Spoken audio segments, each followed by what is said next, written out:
You know, I've been broadcasting Mountaineer sports for almost 50 years. During that period of time, I've experienced so many thrills, so many exciting plays.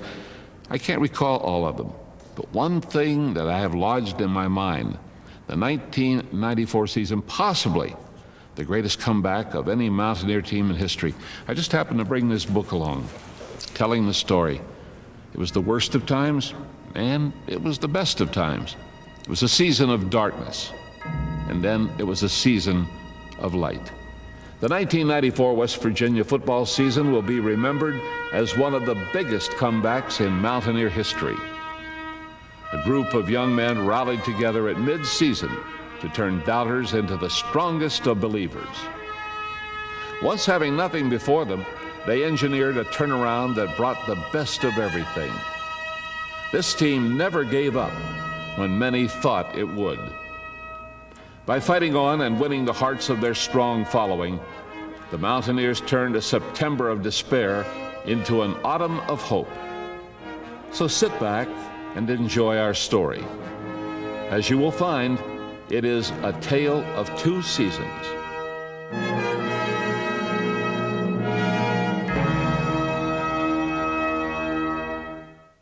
The 1994 West Virginia University football highlights are presented by United National Bank. Our story begins in August with a trip to the 12th Kickoff Classic and a matchup with third-ranked Nebraska.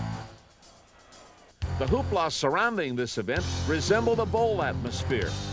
Events leading up to the game entertained players and fans, providing a fun beginning to the season. The 23rd-ranked Mountaineers saw this game as a chance to make an instant climb in the national rankings. But after losing 28 players from an undefeated squad in '93, and with two sophomore quarterbacks leading the offense, the learning process was slow. Injuries to key performers Mike Logan and David Mayfield in the secondary brought trouble on this day and in the weeks to come. Nebraska would win, but the Mountaineers had one bright spot. Before an ABC national television audience, the nation's best punter took center stage. Starting his journey to earn consensus All-American honors, Todd Sauerbrunn let the entire country know that he would win all national punting awards for the season. His 90-yard punt will never be forgotten, nor will his 9 punts for a 60-yard average.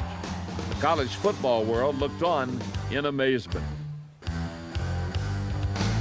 I go into every game thinking that I'm going to have a big day, and I enforce that on every punt I hit. And, you know, fortunately, the weather was great for me. There really wasn't any wind at all, and everything went well for me, but unfortunately didn't go as well as for the team. It was clear after the Kickoff Classic that this team still needed to mature. A veteran defense would have to hang tough until the offense gelled. Inexperience at quarterback and in the offensive line would hurt the Mountaineers in the early going. Improvement would come with the passage of time and several defeats. September ended with just one win over Ball State and losses to Rutgers, Maryland, and Virginia Tech.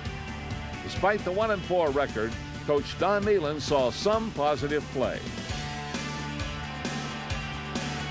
Quarterback Eric Boykin accounted for 313 yards of total offense against Ball State. The performance was 8th among WVU's all-time offensive performances. Receiver Rashawn Vanderpool proved to be a dependable target. On his way to leading the Mountaineers in receiving and all-purpose yards, Vanderpool earned second-team All-Big East honors and etched his name in several WVU record categories. In his first attempt as a Mountaineer, true freshman Brian Bauman kicked a 33-yard field goal.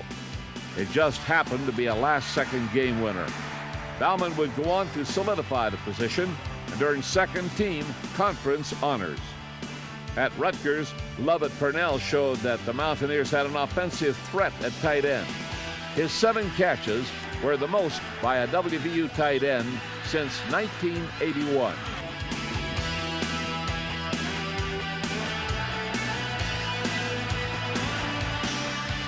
The Mountaineer offensive line showed signs of improvement against Maryland when Robert Walker broke loose for 123 yards.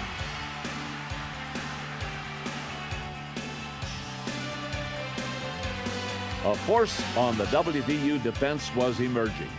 Linebacker J.T. Thomas recorded 15 stops against Maryland. On the season, Thomas registered a team-leading 112 tackles. He wasn't fancy, but he was tough.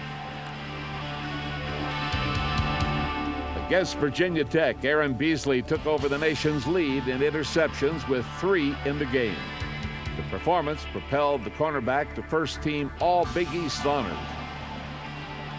He set a WVU single-season mark with 10 picks, best in the country.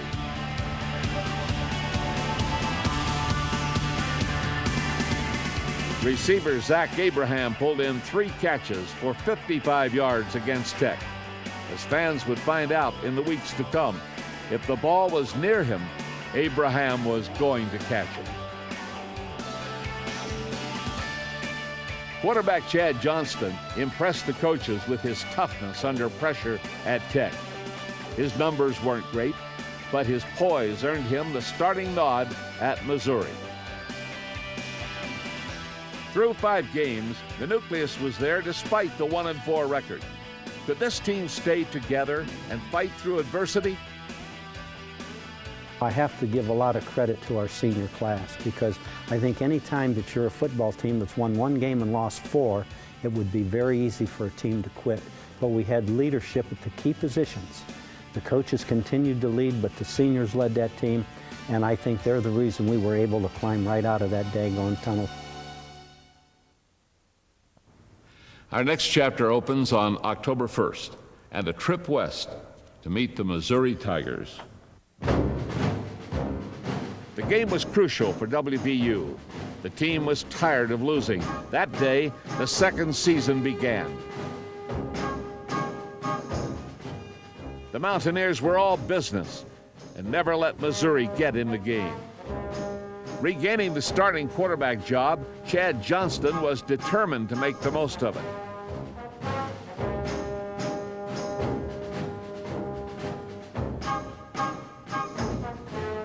He passed for 291 yards and 2 touchdowns while accounting for 1 score on the ground.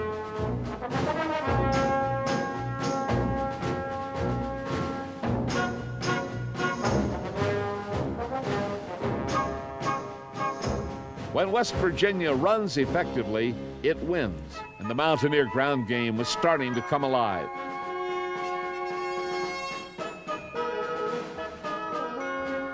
A total of 14 Mountaineers contributed to the 543 yards of total offense.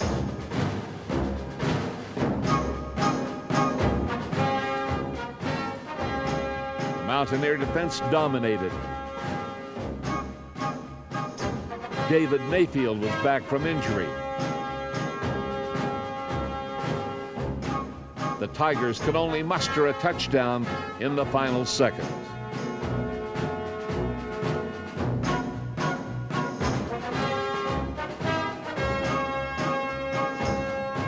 It's amazing what a win can do for a team. The Mountaineers badly needed this one. I think it was good for us to get away from home. I mean, the fans were getting on us. People were pointing fingers, and the morale of the team was struggling, you know, and I don't think we could have taken much more of it.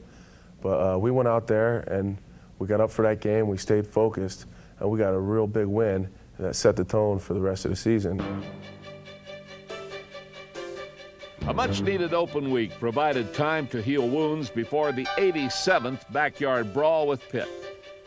At 2-4, Nealon knew that a win over the Panthers would keep momentum in his team's favor. What he didn't know was that his team was to play in one of college football's great games of '94. The Mountaineers started fast behind a 41-yard Bauman field goal. and an outstanding special teams play. Got blocked. Got a good bounce, too. Oh, boy. This is a big play for West Virginia. This is going to be a touchdown. No flag. Mountaineers have scored. Harold Kidd, number 22. It's 9-0 West Virginia.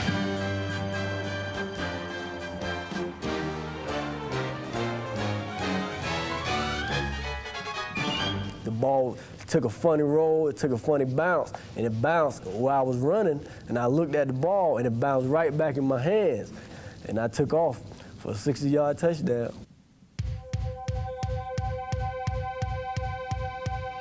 On his way to 396 yards passing, second best ever at WVU, Chad Johnston connected with Zach Abraham and Rashawn Vanderpool for 2 big first-half scores. They got a man wide open. Vanderpool is there. Touchdown, West Virginia.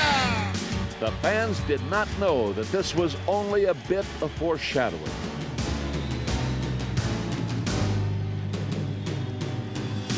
When Aaron Beasley returned an interception 50 yards for a 31-6 Mountaineer lead, no one had a clue of what was in store. A late pit rally in the second quarter even seemed insignificant when Matt Tafoni turned away a Panther 2-point conversion try. 100 yards later, Tafoni scored the first defensive 2-point conversion in West Virginia history.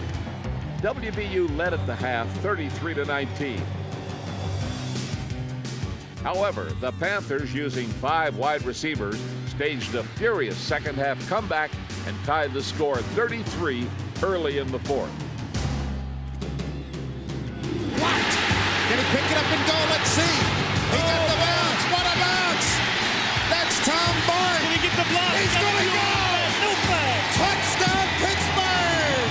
We're tied at 33. Man, oh man, oh man. We need a wake-up call of these guys. Carimony, that's sick. Defense took over for most of the final stanza before the wake-up call arrived with 1:32 left. They made a lot of changes at halftime, you know. They came out and started playing a lot of man-to-man, and they caught us off guard at the beginning of the half. But I knew if, you know, we just kept doing the things we were doing, that we would eventually pull it off. My route was to come across the middle and like get inside of him, but when I started off, you know, he was playing inside of me, so he wouldn't let me inside, so I faked like I was gonna go inside and just slip right behind him. Vanderpool is there. He can go. Let's see.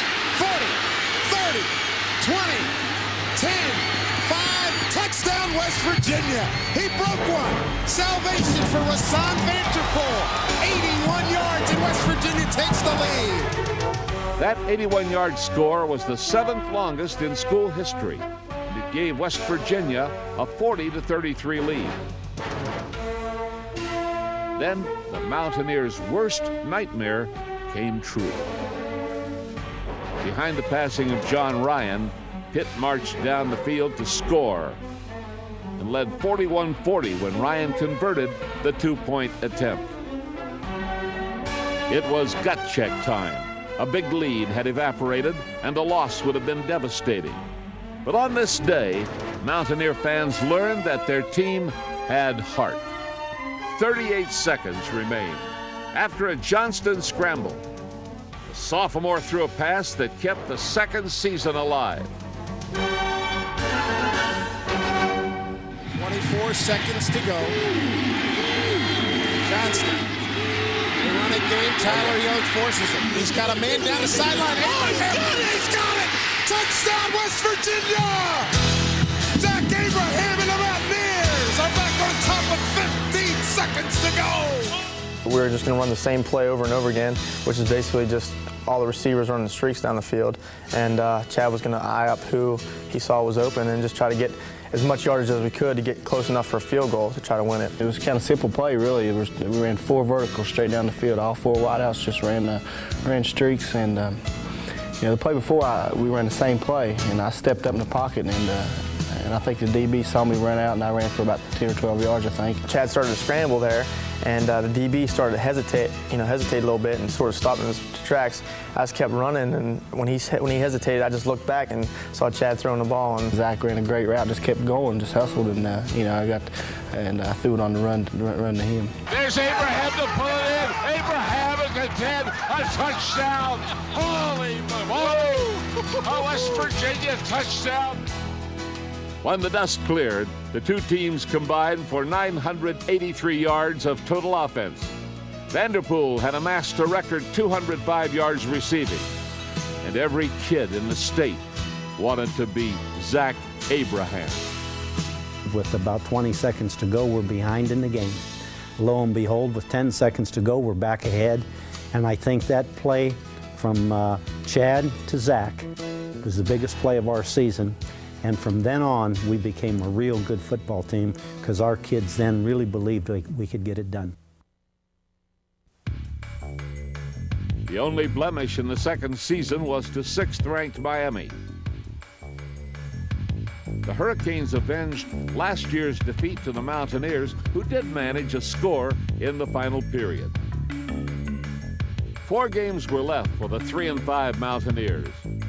To a man, they all knew that they would have to run the table to reach a bowl. Taking that first step meant beating Louisiana Tech.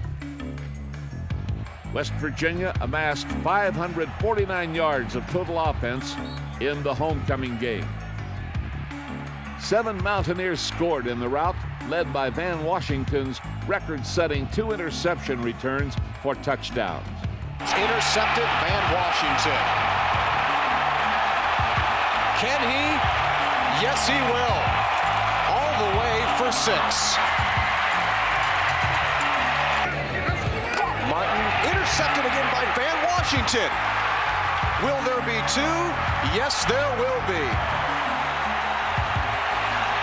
The second interception return for Van Washington in the second quarter. This one for 64 yards. You have 60,000 people rooting for you, and you're making a big play, and everybody in the stands is cheering, and you know that everybody is cheering for you and you only. And it makes you want to go out and do even more so you can get that feeling again.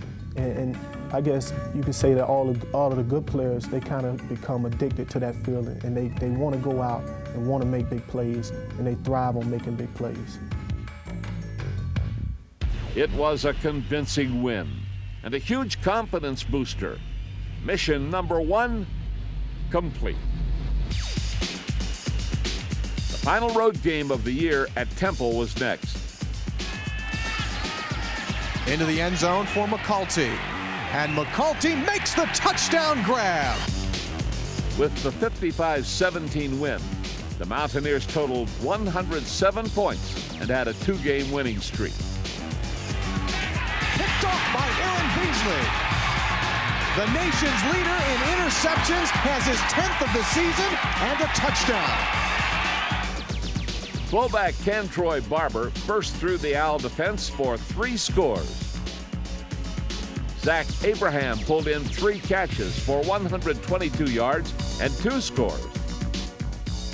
Jimmy Gary led all rushers.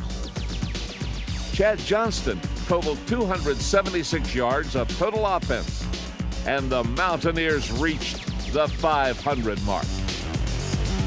Suddenly, the plot thickened. 2 games down, 2 left for a winning season. Coach Nealon told his team that it was going to get it done. No excuses. Well, after that Temple game, it finally put us up to 5-5. We had some momentum going for us. I felt then very strongly that we could beat Boston College and Syracuse. I also felt that it would take 110% effort by every guy on our football team to get it done.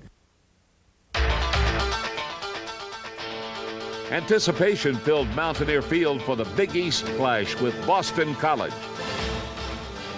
The Eagles had one of the nation's best defenses and a high-caliber offense.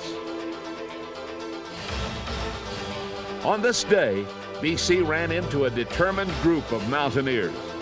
Chad Johnston threw touchdown passes to Zach Abraham and Rashawn Vanderpool, but WVU still trailed 20-14 in the 4th. 9 minutes remain in a must-win game for West Virginia. Any hopes BC had that the Mountaineers would quit soon faded. The 10th play of a 61-yard drive proved just how much this young team had grown up. Johnson looking for Abraham. He's there. Touchdown.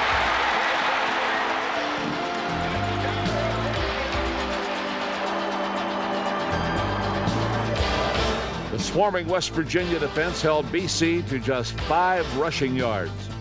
Stephen Perkins had a career-high 15 tackles, and Canute Curtis continued to prove that he was a star of the future. Still, BC had enough time for a final drive. The Mountaineers had to take a stand. 4th down and inches. West Virginia tight to the line, looking for the run. Handoff, Walker to Foney, inside, makes the stop. When the tight end came out and he got down in the stance, you know, I was looking at his stance, and his feet were angled in towards me, and he was leaning in towards me, so that told me, you know, he was going to block down on me.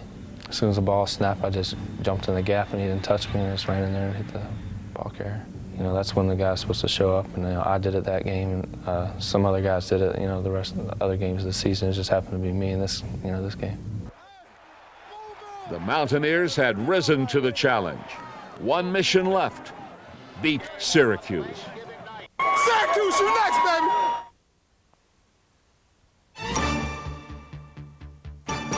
Before a Thanksgiving ESPN national audience, WVU went for 4 wins in a row and 6 of the last 7.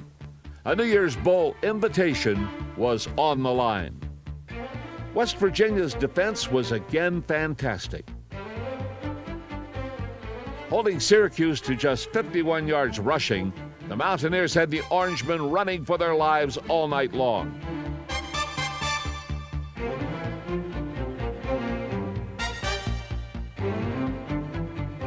For the 2nd straight year, the Orange could not score a point on the Mountaineers.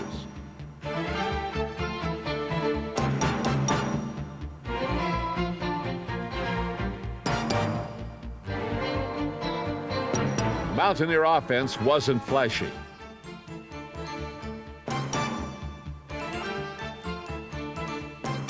In a workmanlike fashion, Jimmy Gary turned in his first career 100-yard game to pave the way for a 13-0 win.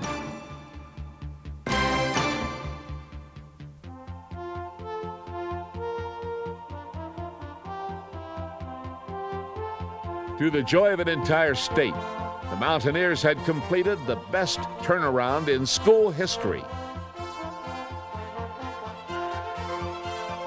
It was a long, hard fight, but this team clawed its way to a 7-5 record, and the emotions poured.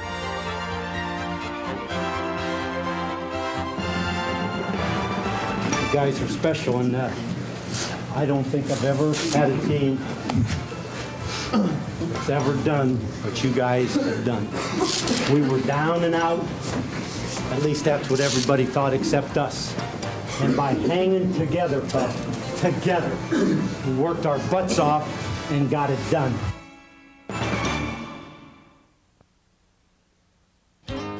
West Virginia was one of the hottest teams in the nation during its final 7 games. Finishing 3rd in the Big East, the Mountaineers were rewarded with a bid to the CarQuest Bowl. We're looking forward to the opportunity to show you a little bit of fun in South Florida. We're wishing you all a white Christmas here in terms of snow, and then you can come to South Florida and see our version of white Christmas, which is sand on the beach. We're looking forward to all of you being down there. Thank you.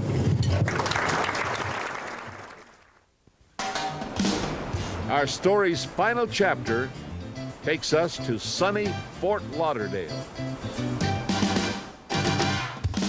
A 2nd straight bowl bid was a huge reward for this young team.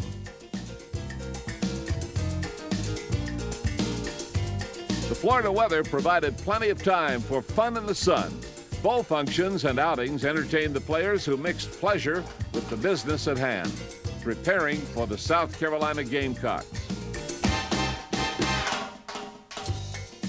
A week of solid practice blended with the excitement of playing in Joe Robbie Stadium, site of Super Bowl 29, had the Mountaineers pumped for the January 2nd bowl game. As a coach, I get nervous because we haven't had a whole lot of time to practice, but hopefully by Monday we'll be sharp. These two teams renewed an old rivalry as the nation looked on.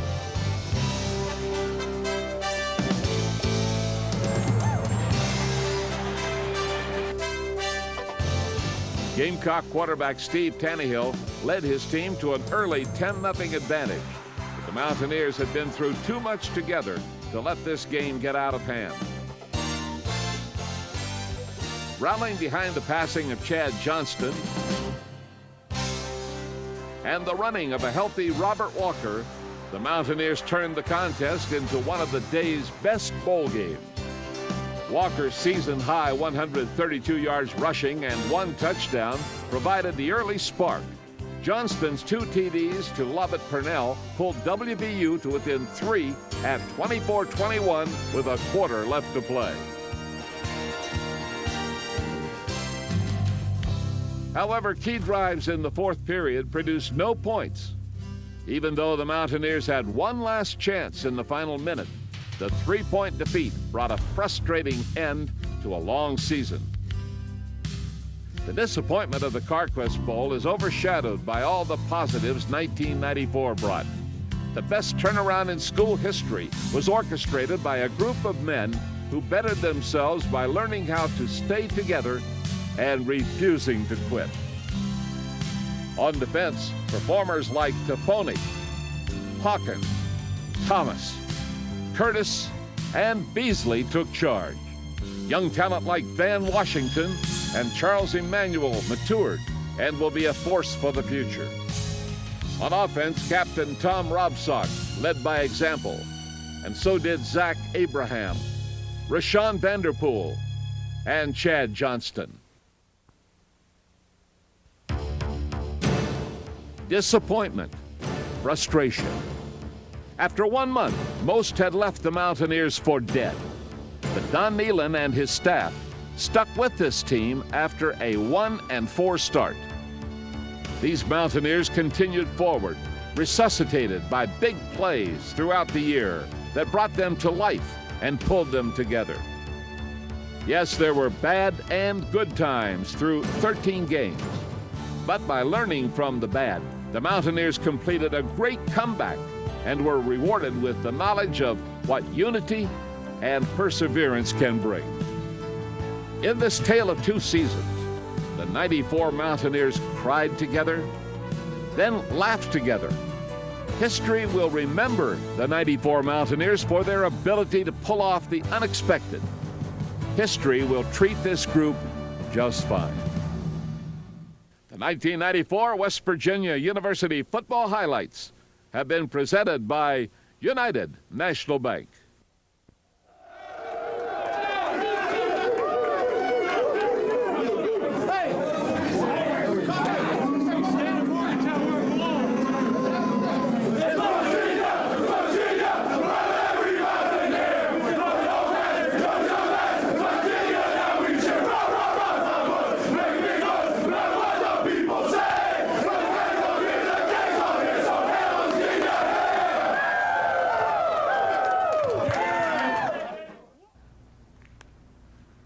This has been a presentation of MSN, the Mountaineer Sports Network.